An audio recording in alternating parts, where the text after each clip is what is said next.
وعن عبد الله بن عمر رضي الله عنهما أن رسول الله صلى الله عليه وسلم كان ينفل بعض من يبعث في السرايا لأنفسهم خاصة سوى قسم عامة الجيش. عنہ یعنی اسی سے روایت ہے.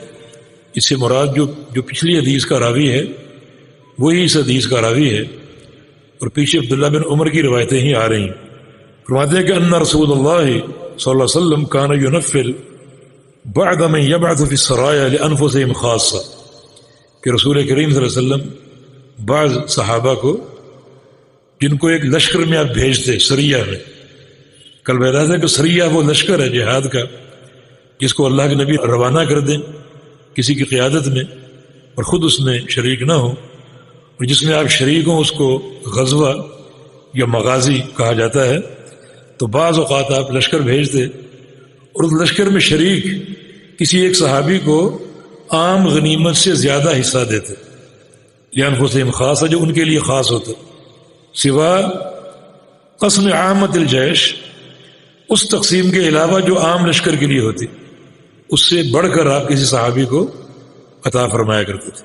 لیکن جو مال غنیمت جمع ہوتا ہے اس کی ترتیب اس طرح ہے کہ جو مخصوص کسی کا مال بنتا ہے پہلے وہ نکال کر دے دیا جائے.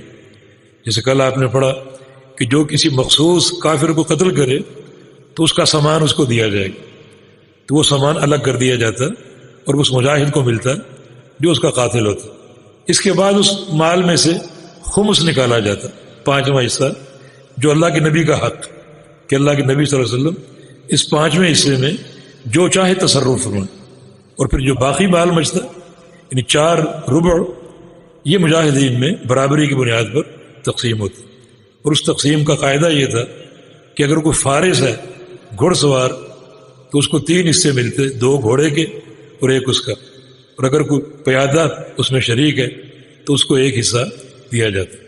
اور نبی علیہ السلام بعض اوقات بعض صحابہ کو الگ سے اسپیشل حصہ بھی دیا کرتے، جو اس بات کی دلیل ہے کہ ایک امیر جیش یا امیر جہاد اگر مخصوص کسی کو الگ حصہ کوئی دینا چاہے اس کی زیادہ محنت کی وجہ سے یا اس کی قربانی کی وجہ سے تو دے سکتا ہے. امیر کو اتنا اختیار ہے کہ اگر کسی نے زیادہ محنت کی، مثلا زیادہ کفار کو قتل کیا، تو اس کو زیادہ وہ نواز سکتا ہے اس کی حوصلہ افزائی کے لیے.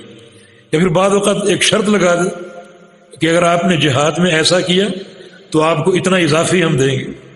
یہ بھی درست ہے. تو بہرکیف یہ امیر کی ثوابدید پر ہے. اللہ اعلم. جی.